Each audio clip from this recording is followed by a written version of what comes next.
Good morning and welcome to Breakthrough Walls. I'm Ken Walls and I'm your host. And I have a really patient and awesome guest on today. Her name is Kelly Bone. She is coming from Canada onto the show today.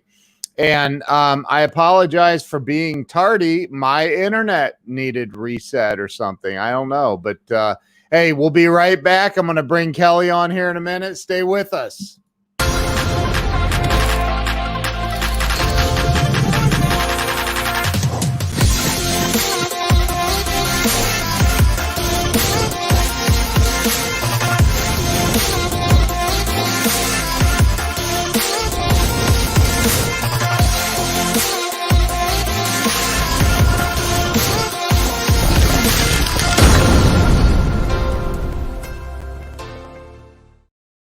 Hey, welcome back and welcome to Breakthrough Walls. If this is your first time here, thanks for joining us.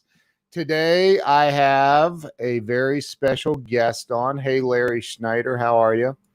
I have Kelly Bone joining us from Canada, and she is a speaker. She was introduced, and she's a serial entrepreneur. She was introduced to me by our mutual buddy, Zach Benson, who is a fabulous rock star. So I want to welcome Kelly to the show. Kelly, thank you for being so patient today. No problem, Ken. I have never had my internet go out literally right when, and I just went and reset the modem and the router, and here we are. Never had that happen. So welcome to the show. Thank you. It's a pleasure to be here. I'm super excited. By the way, I love your intro. Do you like that? Yeah, it was great. Thank you. Thank you. So, I created this show a couple years ago to help people have a breakthrough in life. And, we all face challenges. We all go through ups and downs. And I'd like to start with you talking about where you were born and raised. You bet. I was born in Montreal, and I grew up there until about 16 years old. And then around 16, we moved to Kingston, Ontario, Canada. Okay. And you switched, I assume you switched schools and all of that. All sorts of things. So maybe to kind of give you a little bit of a context and insight into why I'm who I am today. I'm the oldest of 5 kids. And so we grew up for the time between the time I was born to 16, we were living on a farm just outside of Montreal. My parents wanted to give their children an alternative sort of lifestyle of growing up, running around in fields and gardens and just outside of the city lifestyle. They just wanted to allow us time to really be children. So I'm super grateful that they did that. So now that's probably why I am who I am. Being an oldest of 5, I had a lot of responsibility from a very young age. And so I take my leadership very seriously. I've found that a lot of times as children, things happen, people come into our lives that maybe impact us and kind of make us who we become as an adult. Is there anyone or anything that comes to mind when I say that? Gosh, you must be in my head, Ken, because I went for a little drive in our little convertible along the water this morning and just listening to gospel music and taking it all in because the sun was out for a bit. And I was thinking, like, what am I going to talk to Ken about that will really have impact and make a difference maybe in someone's life? And I was thinking, who are the people who really influenced me in my lifetime at an early age? And I really, it was clear to me. My mother absolutely was somebody who really influenced me. And I felt that is someone that I really want to honor in today's call and actually dive in a little bit about that. Especially we just had Mother's Day and everything. So Also, my grandfather was someone who played a huge role in my life from a philanthropy point of view of generosity and taking care of people and creating community around that, and his entrepreneurial spirit. My father, who is a lone wolf and who's really connected to nature, he was a huge influence in my life. And my godmother, Barbara, and she's really been the one that has influenced me spiritually, and where my love of culture and travel really comes from what she exposed me at a very young age. And those are the really the pillars that helped me move through all the stages of my life, and who are still very much those pillars in my life today. Um, So when you were 16, yeah. you had grown up in the same place, same school system, Mhm. everything. And at 16, you made a big move. How far away was the? So we were uprooted to Kingston, and that's about 3 hour drive Okay. from Montreal. But it seemed to me at the time, I really dug in my heels, because that was the point in my life where I was moving into really, high school, and I really all my friends. And so to just kind of uproot me and move me to a new city where I had to start all over. At the time, I didn't understand the importance of that move. But today I look back and I go, holy crow, my mother was a brave woman to put 5 kids in a van and drive down the 401 highway to Kingston and start all over with Yeah. all of us, and how scary that must have been for her. Um, yeah, so that was really But a holy shift for me in my life. was there? So she was there a? So was there a divorce?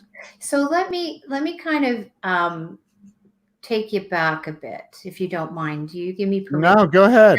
And um, so to really honor my mother, because she's been a huge, massive influence to me, and also I believe it's really her fault that I'm a strong woman who just kind of moves through every experience as best as I can.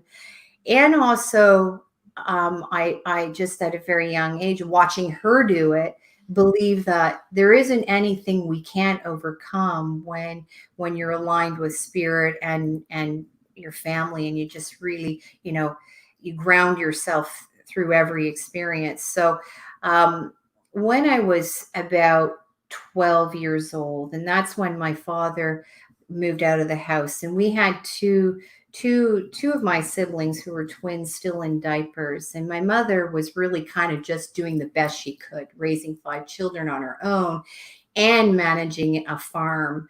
And so she really leaned on me a lot, and to help out, and as the others too, but we sort of Yeah, had different responsibilities based on our age. sure. And so, one thing that is really, really important to know is that we never felt we were missing anything, because there's my mother has this unbelievable way of, really pulling us all together. She's a forever optimist. There are no problems. There are only solutions, and this is how she's always lived her life, especially in the darkest moments. And there's this one particular experience that I feel like the world has to know, because it really says a lot about my mother as a woman in a situation that she was in with the 5 kids, raising them, and on a farm where my mother was the greatest illusionist there was ever, because she made us believe we had the perfect life. We Yeah. had everything we needed.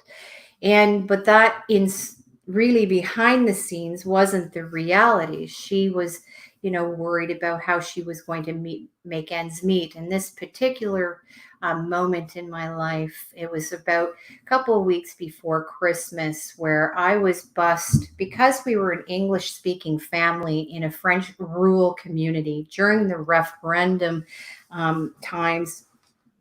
We weren't very popular in that little community because we were English. So, um, a lot of sort of racists between the French and the English.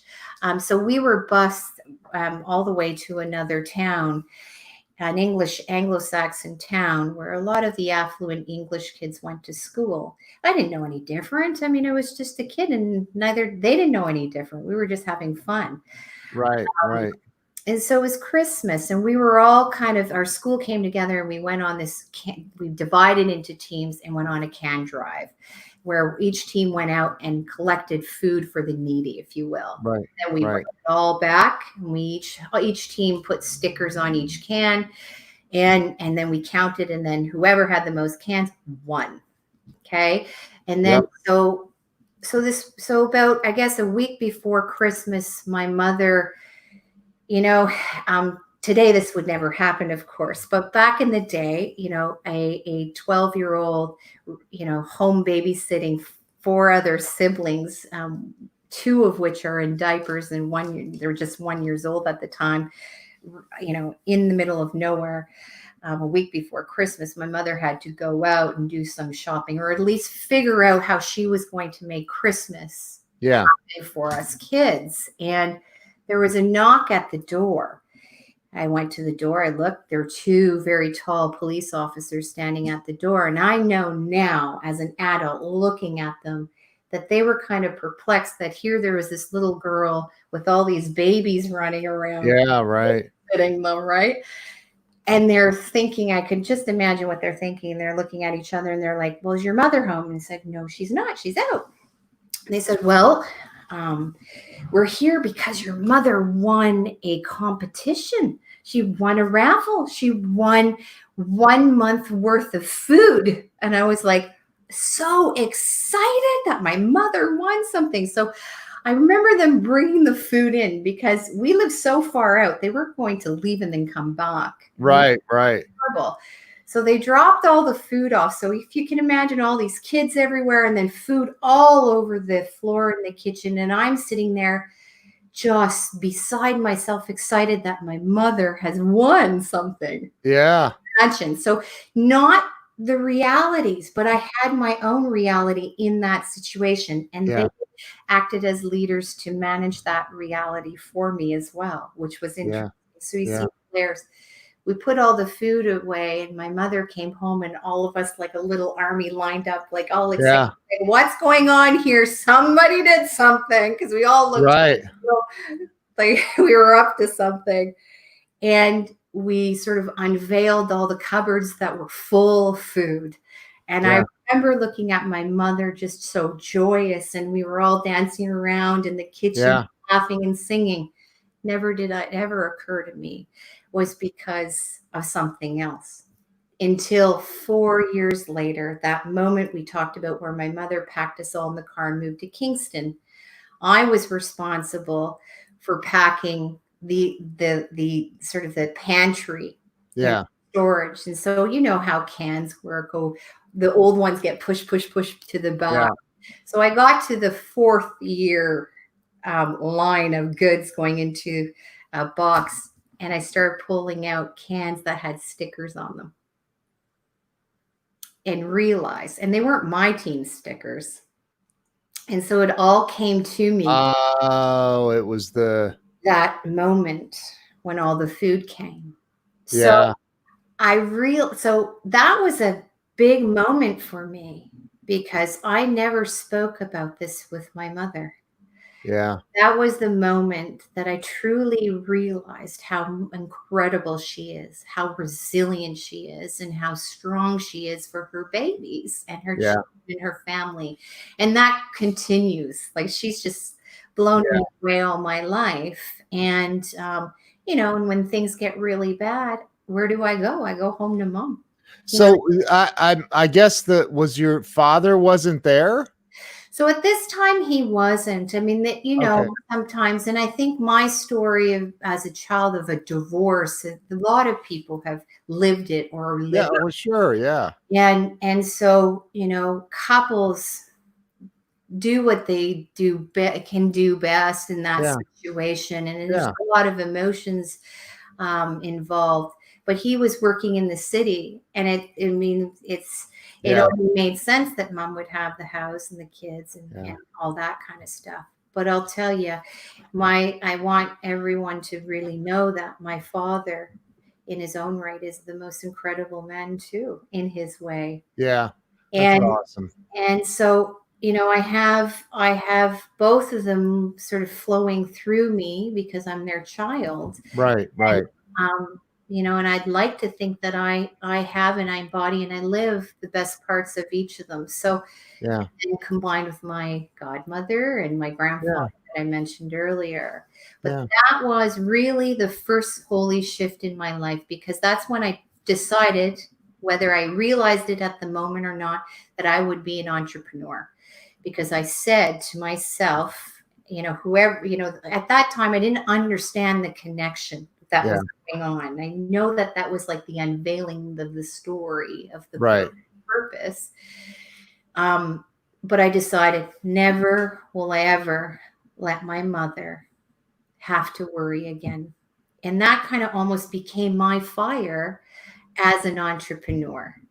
So that fight to succeed and to that drive. Now I've had to sort of polish that in a way, Yeah. because that's, coming from a place of fear and repackaging it and understanding what that looks like and how I show up in entrepreneurial experiences. But certainly that was really the moment. So my wife is on here. She's asking, Right. did your mother win food? She didn't get the police connection.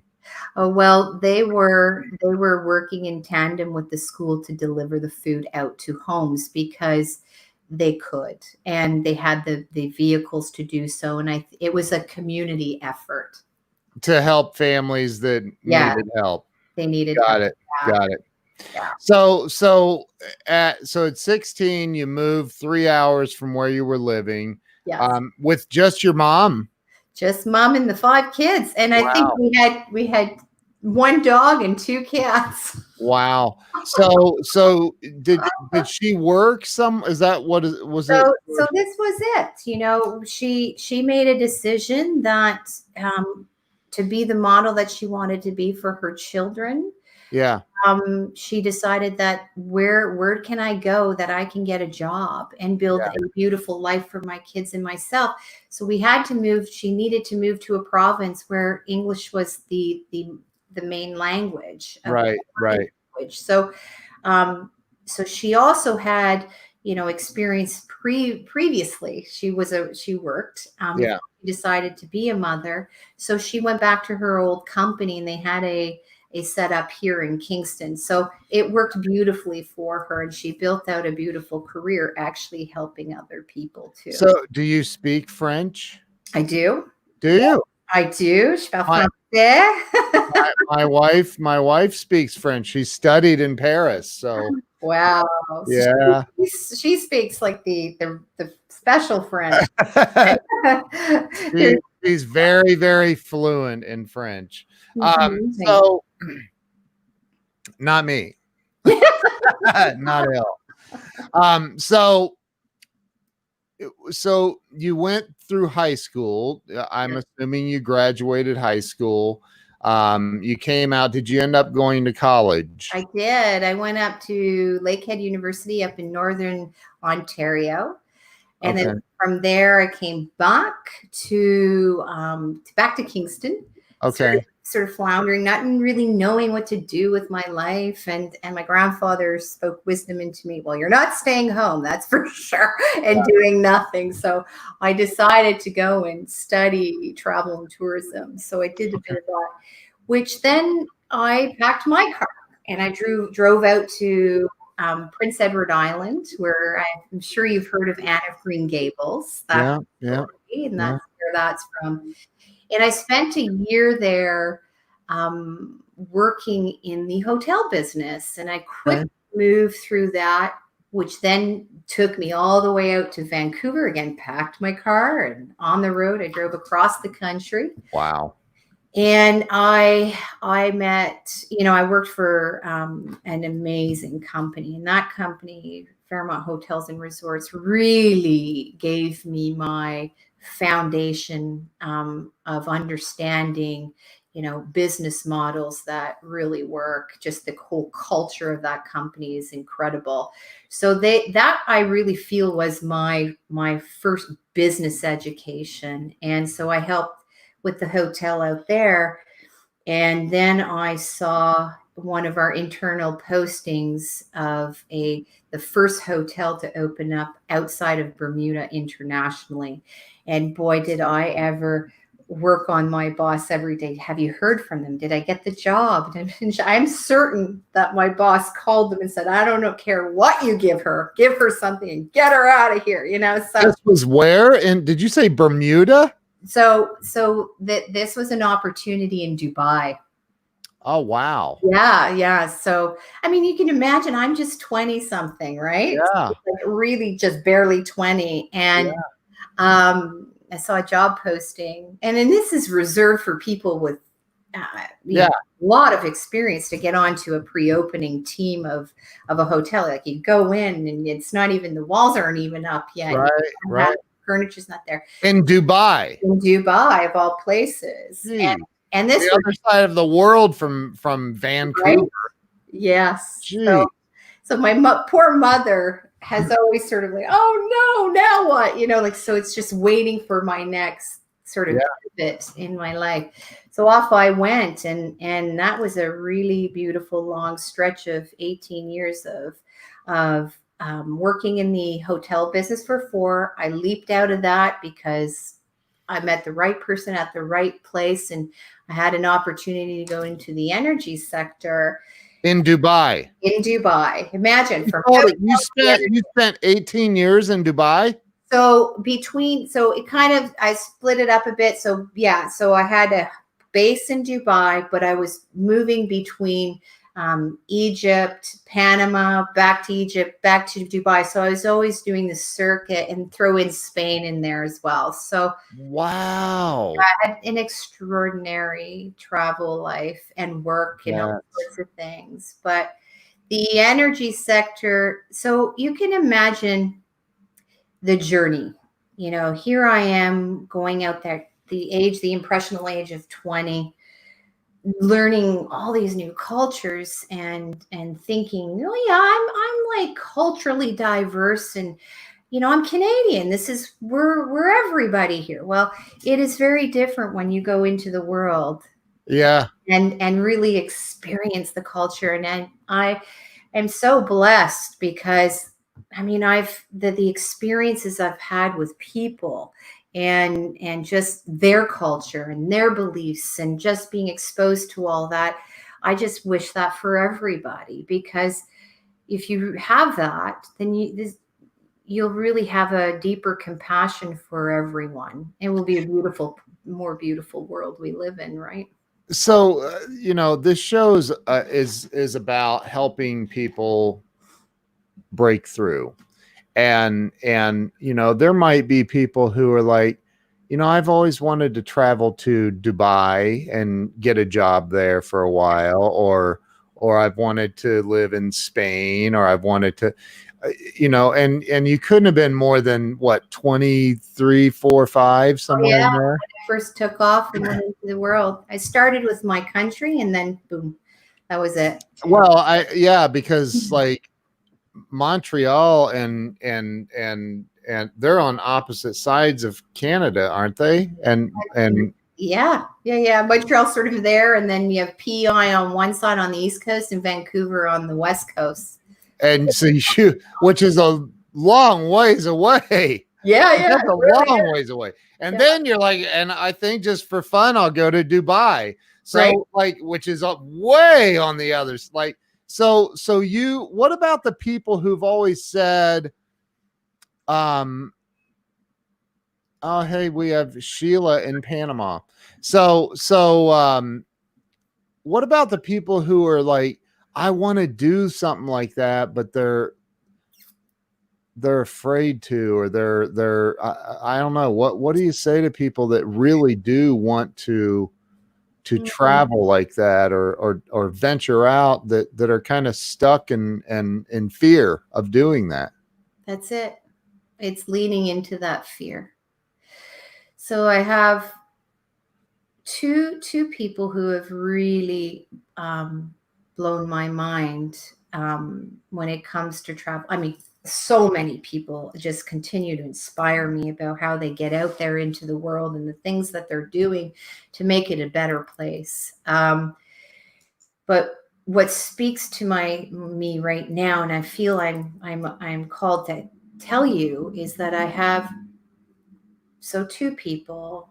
Michael Graziano is a really interesting person to look up. He started the company called Global Degree, and he was just a young guy that I met on country number 2, and I noticed something about him that was very special, sort of a light.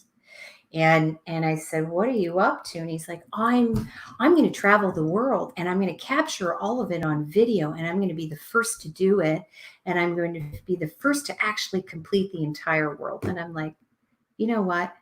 I love you. You are incredible." I think just imagine the experiences and the people he touched throughout his entire his journey. And just recently, he finally got his global degree, and now is putting a book together. And Ken, that's someone you need to sit and have a chat with. Holy crap, he'll blow your mind. But here's somebody who did all of this without any money.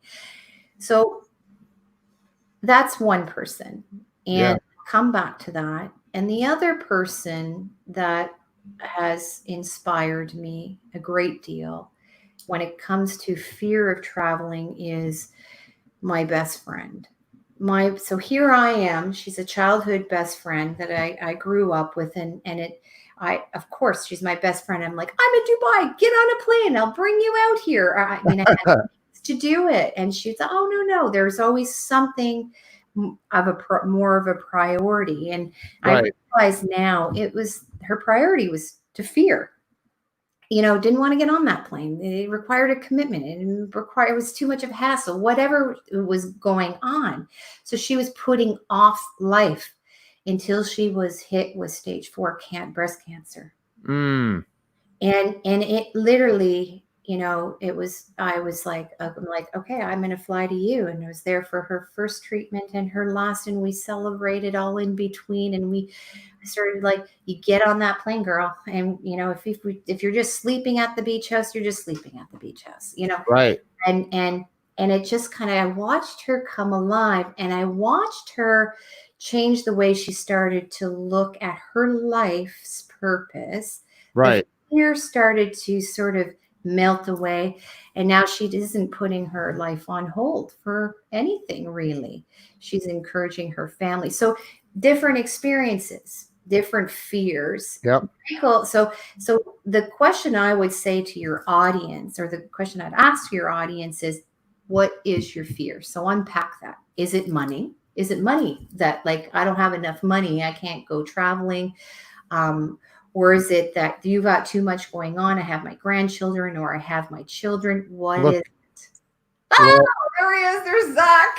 Zach Benson in the house. Oh man. What a guy. I love that dude. Yeah.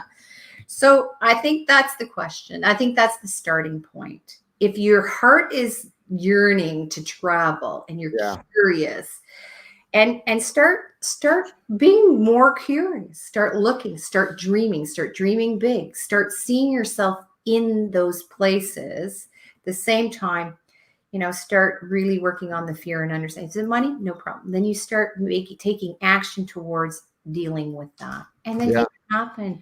You can have, always say, there are seasons. I was out in the world doing everything.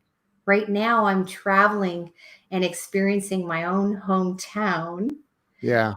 As this person who's seen the world, and I'm coming with new eyes into my hometown and just like loving it. It's like I'm exploring my hometown right now as if it was a brand new place for me. Yeah. Because we kind of get, well, this is at least my experience, complacent. We take things for granted, and there's so much beauty just in our backyard. Yeah. Well, and you were, I mean, Dubai is a primarily Muslim country, right? It So is. that's you. I mean, that's a culture shock in and of itself. Yeah, Just by itself, right? that's And right. so you are living in a Muslim country, and you're 25, 4, whatever. You're just starting out and in life, really. And man, what a huge leap. And then you spend the next 18 years living between there Yeah, and Egypt and and Spain. Panama. And that's crazy. It really is. And I often get asked this question, what is it like for you as a woman in the Muslim world? Yeah, really. Like, What is it like? and Because you're not a Muslim, you're a Christian, right? I am. Yeah. Yeah. So what's that like for you? It was the most beautiful experience of my life. And my dearest friends are Muslim, and I love them all so dearly. Yeah. And here's what I've learned. God is everywhere. Yep. And I've had these experiences where I have gone to the mosque and prayed during Ramadan. I have broken fast and had iftar with their families, like just taking me in. And I'm like, these experiences are so incredible. And we're all in curiosity. That's it. There's no judgment. There's no, you're a Christian and you're not a Muslim, or, there's none of that. It was just pure love and sharing and wanting to break bread together. Right. And that is something that is perpetually showing up in my life. Mm-hmm. People just wanting to share. And if there's anything I've learned from traveling around the world is we're all one. We really, truly are. We all just want to be loved and appreciated. And we just want to share that with one another. That is truly the essence of who we are, I believe. And certainly that's been my experience. Again.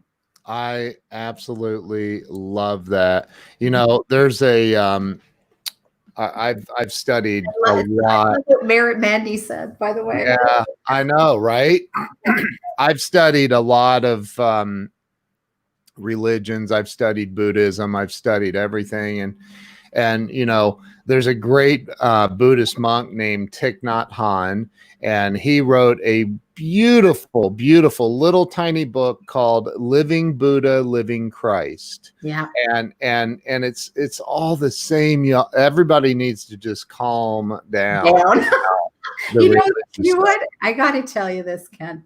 So this is something recently, and I have a beautiful business partner, Sherry, and she just like pours into me. Like she's that business partner that's just like emanates love. Yeah. Leading love is Sherry, and she puts up with me. She's so wonderful. But we were really talking about, how do you kind of find that spiritual balance and be an entrepreneur? And that is the only way you can be a high level, high thinking entrepreneurs, when you have that sort of balance, truly to go to your true, highest potential. Right. And I said, Cher, I think I'm spiritually polyamorous. And she's like, okay, like you talk to me about that. Tell me what you're talking about. I said, well, I'm Christian. I'm a proud one, but my experiences is that everywhere I go, every temple or every mosque or every, place I go, God is always there. Yep. He's showing up all the time through different ways. And I said, so like, I just want to kind of just take that all in and forget about being caught up with all these rules and traditions and these things that we call religion, and just kind of really focus on the core thing. And that's just, the teachings of Jesus and the love. And right. If we just do that, I think we'd get a lot further and a lot quicker. Yep. Amen. I agree. Amen. So you spent 18 years abroad. Yes. And then what was there some kind of a catalyst, something that occurred that made you say, oh, I got to get back to Kingston? You're going to take me down that road, eh? You don't have to go. You know what? I want to. Okay. Because I'm always saying, these moments in your life, these holy shifts. And this is important for the audience. I saw a couple of questions, where are the kids? Were you married? And did all those things. What I didn't do is I didn't have children.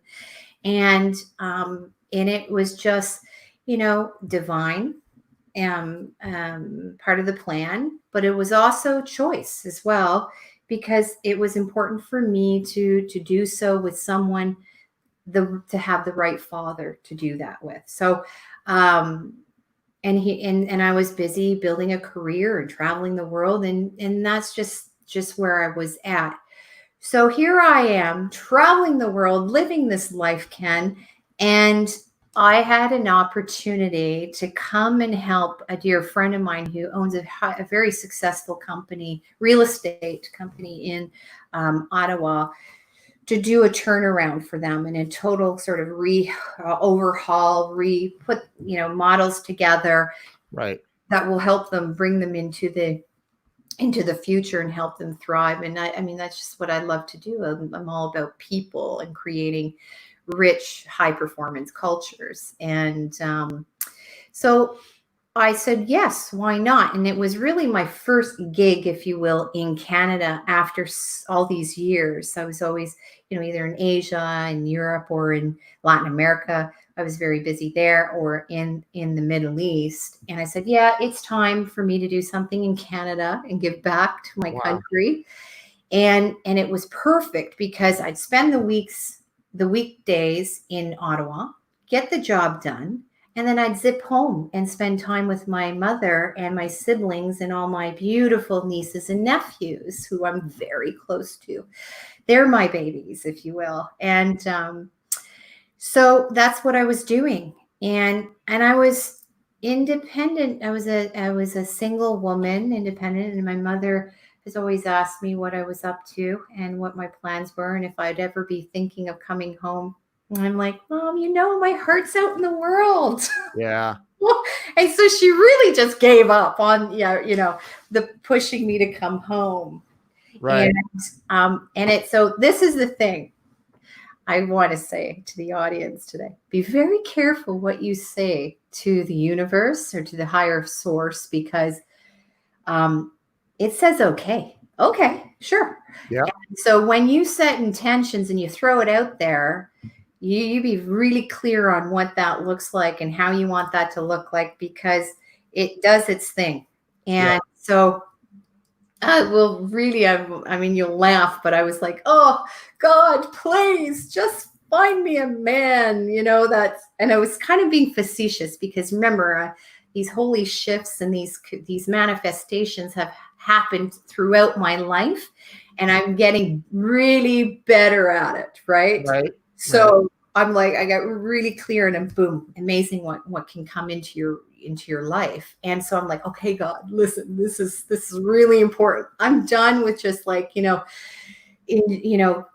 these short relationships. I want somebody in my life that looks like this.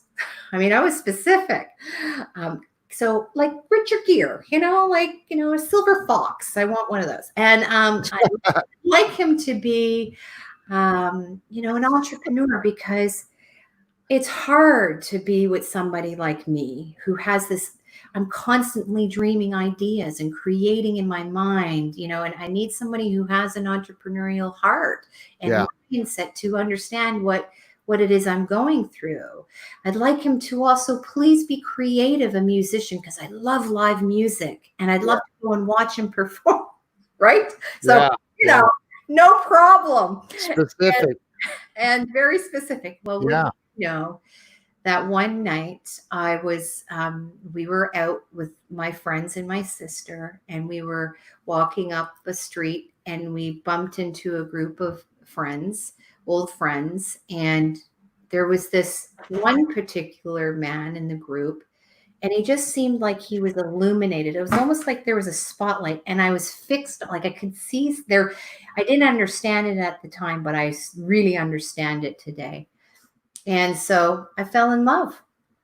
And it took some time to sort of process those feelings and come to terms that that was really what was happening.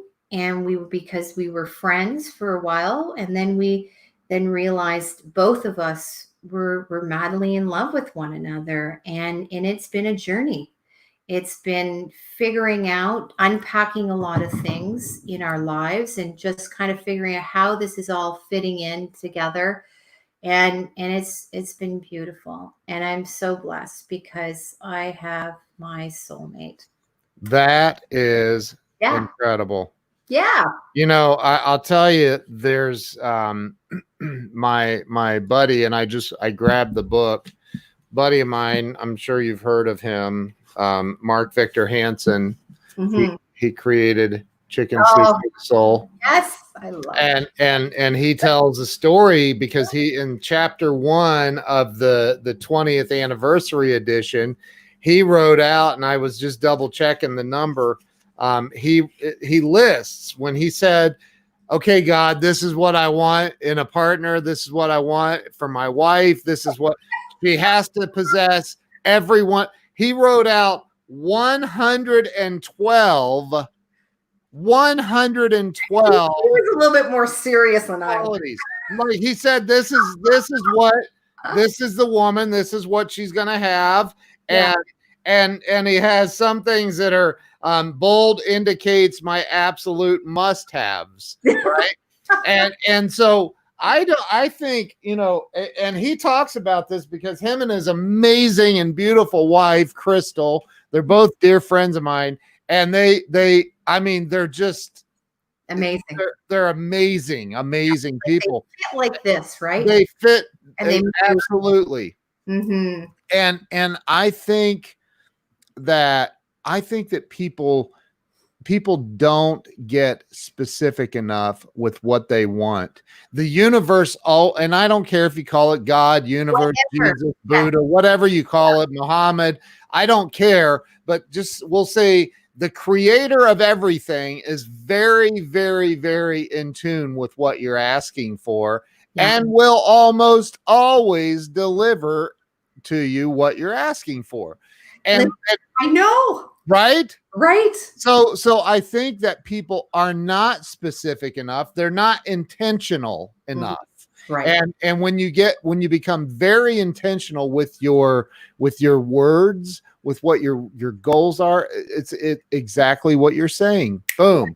Now, doesn't mean that there aren't hiccups along the way. No, there's always going to be hiccups. Yeah. That's life. But anyway, so I love that story. And so here you are now, you live in Kingston still, right?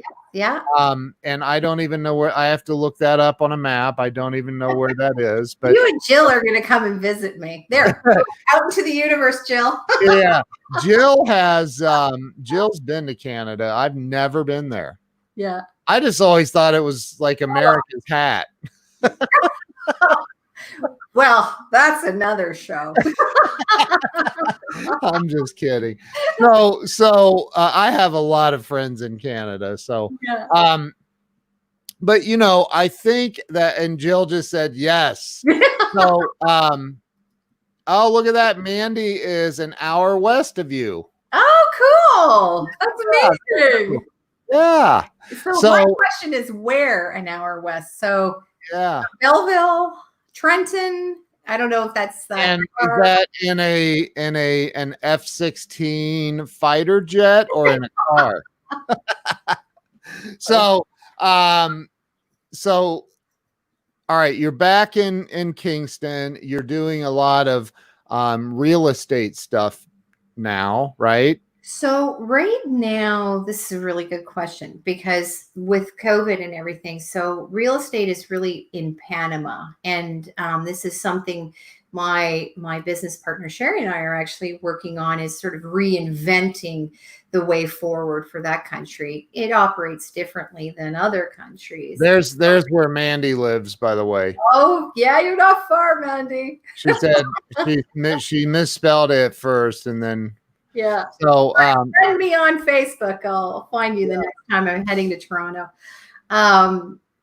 So real estate is Panama. And so we're reinventing, sort of looking at where the world's at right now and what the need is for Panama. So we're just sort of switching up, pivoting, if you will, pivoting with the industry and the times and the needs for the industry. My what makes my heart sing and in all this is I have also a business that focuses on helping high performance or helping companies, people first companies, good starting point, to create high performance cultures. So that's been really my main focus. And because of all the years that I've spent in the energy sector, right now, I'm leading a team of influencers around the world in this sector who have 20 plus years of energy experience, build out a blueprint for success. Because as we all know, the industry has been hit really hard. A lot of people have lost their jobs, et cetera, et cetera. There's just, the ripple effect of where we're at right now. Right. And everything. But the important thing is that, so it's just that whole bringing of the experts together and masterminding is where I really thrive as an entrepreneur in that arena, where I'm pulling on all their ideas and sort of helping them kind of gel together and come up with the ultimate solution. And it's so exciting because we're doing this, and I'll take that team through to develop out what I really truly believe will become the most important company for the energy sector, the oil and gas sector into the future. Will be a hub where all information will be in one place, and hopefully the largest training company for the sector in the world, and also a place where all these brilliant minds who are no longer working for companies can actually be and create their own businesses under our umbrella. So now, is this, and did you say this is in Panama? So this is the energy business is worldwide, but my hub is here in Canada between Vancouver and I'm here in Kingston. And my business in Panama is real estate. Wow. So I'm kind of like, it's hard sometimes. Like people are like, what is she? But she's all over the place. But it's in my mind and in my spirit, it's all organized. Yeah, it works for me. Do you travel? Do you travel to Panama then, or? Yeah, I have a beautiful beach house there, and really, gosh, that was a leap of faith. I bought that house when I was in my 20s, and it was scary because it, hadn't bought anything, and let alone it was in a Latin American country. Anything could possibly happen. And, it now has become the best investment I've ever made. Wow. It's a beautiful little oasis. It's just gorgeous. And it is an investment property for me. It just delivers abundance. Wow. So people, do you do like an Airbnb or whatever? Yeah. This house, so speaking of energy and homes and stuff, it has just been so wonderful. It has been a B&B for me, an Airbnb. It has been a little hotelito, I used to call it, where I would, have little, bed and breakfast, and people would come and I would, host them. And I love that. And then that was for a season. And then I would run little retreats at my beach house. I'd bring people who needed recovery, and we would just do our masterminds, hang out by the pool.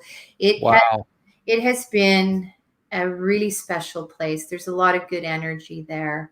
And, and I love sharing what I have with people. I care about Glenn Morshower. I don't know if you've seen him, and he's the he's a Hollywood actor. He's been out there. Well, he lives in Dallas, but we have a show on Sunday nights. He's on here Yeah, I don't know if you ever saw the TV show 24, but he played Agent Aaron Pierce on there Oh, for, yes. yeah, Yeah. that's Glenn right there. He's a good buddy of mine. So we have he hates being called a movie star, but he is. He hates it. Hey, Like he does not. you are what you are. We argue about it. I'm like, dude, you're a movie star. He's like, I don't like that term. So so anyway, so you've got a lot of really cool stuff going. You're a speaker. You're well, you were a speaker until this just This hit happened.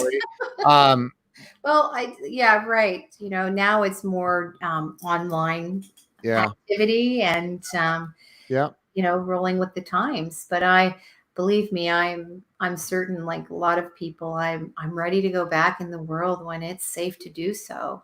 And How are things up there? How are they on lockdown? What's the oh yeah, well, um, from Egypt to Panama to Kingston, my places very very Do different. you have a place in Egypt too? I did. Now I recently let it go. So yeah, I did. Oh, Yeah, wow. I love Egypt. It's so Really? oh, I love it. I love the history. I love the dust. I like the chaos. I like it all.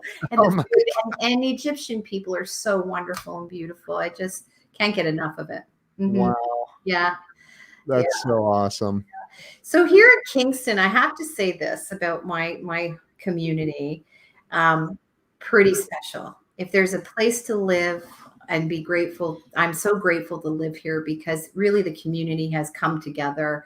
It's amazing what Kingston Public Health and how the leadership there and how they're managing, the whole process. I mean, we have people who obviously criticize every move anybody makes. So there's the naysayers, but on a whole, having, the 10-foot view is wow, unbelievable.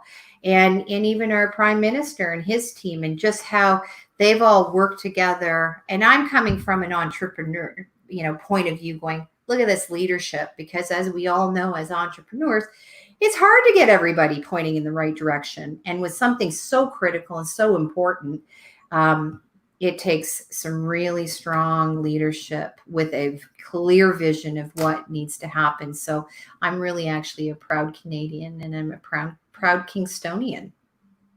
Wow. Yeah. That's awesome.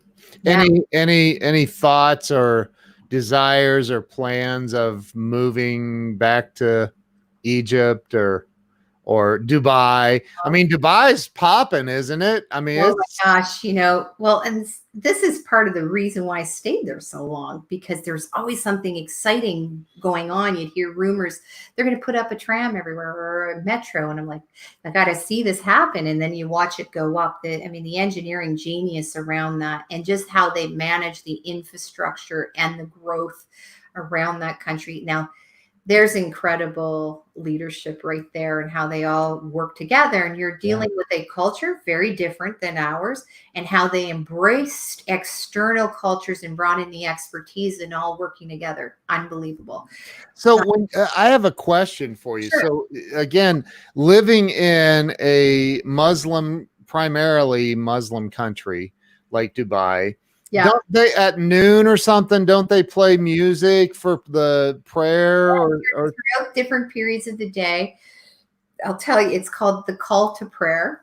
and what happens? Does everybody stop what they're doing? I've heard that like in some of those the Muslim countries that even like the street vendors and they leave their stuff out, nobody steals. It's like Ken, I had major culture shock coming back to Canada. Every so often, even my sweet Jeff, my future husband, if you will, says to me, "You do need to lock your car. You can't just leave the car unlocked, or you can't just leave the house with leaving the door." So I'm just like, I leave it to Jesus. Okay, if they need to come in and steal some food, they will. oh That's crazy. God. But it's because I lived in such an environment where I didn't have to worry about those things. Wow. It was just a totally different experience.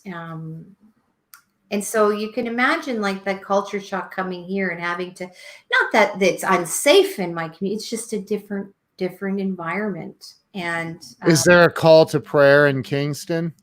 no, but it's funny you said that. Just the other day, I was heading up, I think, Sydenham Road, and noticed that there's an Islamic center there. And I was like, oh, that's wonderful. That wasn't there before, or at least I didn't know it was there. Now I noticed these things. But Yeah. the call for prayer is so beautiful. And especially when you start to hear all the mosques going off everywhere throughout the city.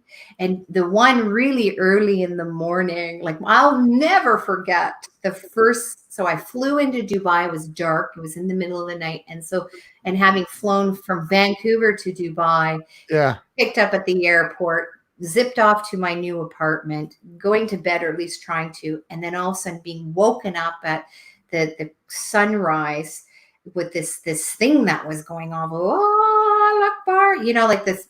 And I mean, how naive I was and how green I was. I had no idea what I was about to experience taking this trip to Dubai. But from that moment on, I'll tell you, I miss it. It's a beautiful thing. It wakes you up. It's spiritual. You have your morning tea, your coffee, whatever you prefer, and you just sort of take it all in. And what's beautiful about it is that there are so many other people doing it at the same time. And it's a moment to pause, if anything. I always say, like these call for prayers are just calling you to pause and take sort of notice of what's going on in your life and being appreciative and praying for those that need you to pray for them. So Wow. I miss it. I do. So I do my own little things, to kind of make sure that that's there and that's in my life all the time.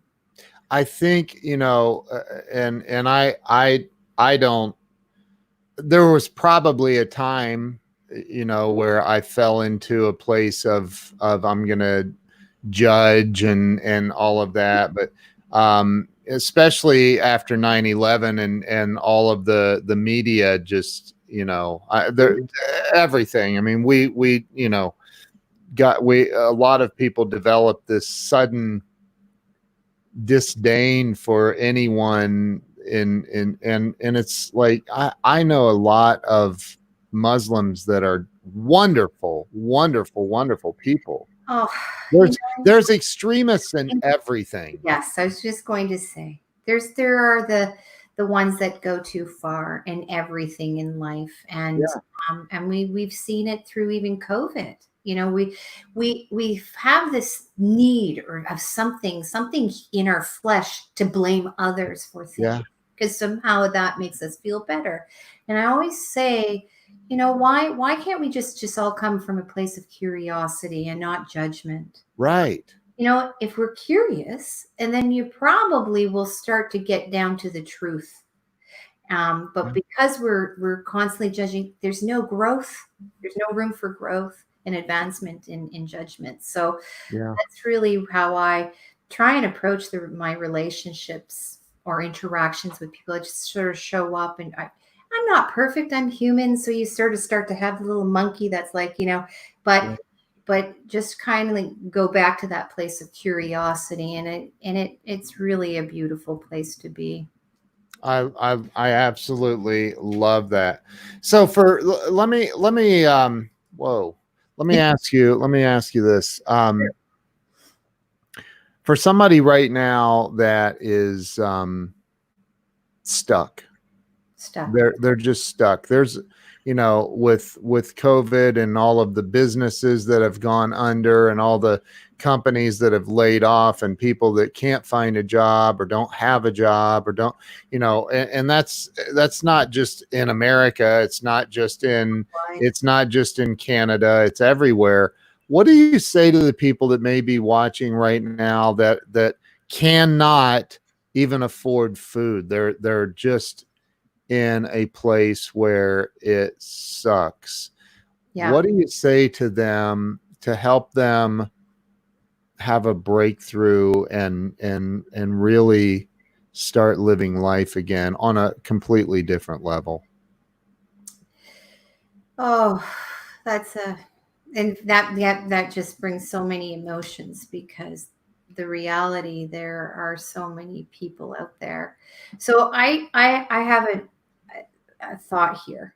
There are so many of us on this call because we are blessed, and we have abundance in our lives. So first, I'm calling on everybody on this call that can, who has their health, who has the means, and who's well surrounded to kind of like lean out there and give and do what you can to give a glimmer of hope to those that are in a really hard place in their lives. That's the first challenge I'm giving everyone, and creating an opportunity through that.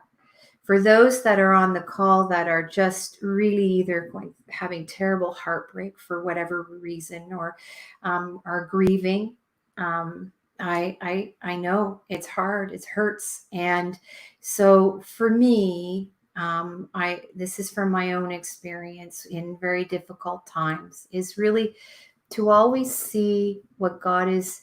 You don't always see what God is doing behind the scenes, and that there, although it's uncomfortable, and it's the most uncomfortable moments in our lives are the the biggest opportunities. So there's something in those moments for you to sort of learn and come from, and that I understand is hard to do.